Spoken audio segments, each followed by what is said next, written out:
My name is Pat Johnson, and we're in my home on Lake Shore in Mequon, near the beautiful bluff of Lake Michigan. I've lived here almost 30 years, and things have changed considerably.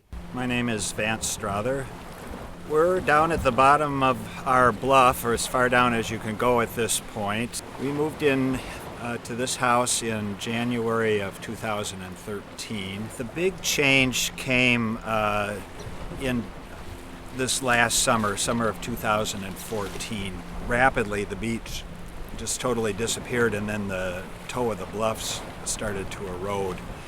Basically, by later fall, we had just a sheer cliff of clay instead of a beach. My name is Roger Miller. I'm a registered professional engineer. Most of the western coast of Lake Michigan, we have a gentle migration of sand along the nearshore area from the north flowing toward the south.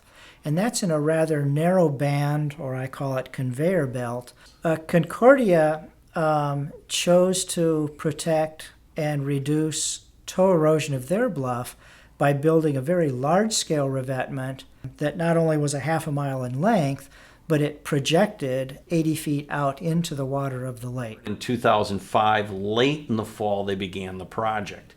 In 2006, as the first neighbor to the south went down and realized his beach was gone. Constructing their revetment so far out in the lake occupied quite a bit of the width of that conveyor belt, so that immediately causes beach depletion to the south. I want to emphasize that this just isn't about not having a beach anymore. Without that protective beach, now all of the time onshore storms cause toe erosion at the toe of the bluff. Normally we would see a long-term average of 1 foot per year. But with the Concordia revetment, even during low water periods, properties south were getting at least 10 feet of shore erosion, even during years of low water.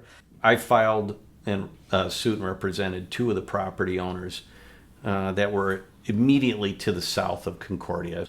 The jury ruled that the Concordia revetment as designed was a nuisance, meaning it was causing damage to neighboring properties.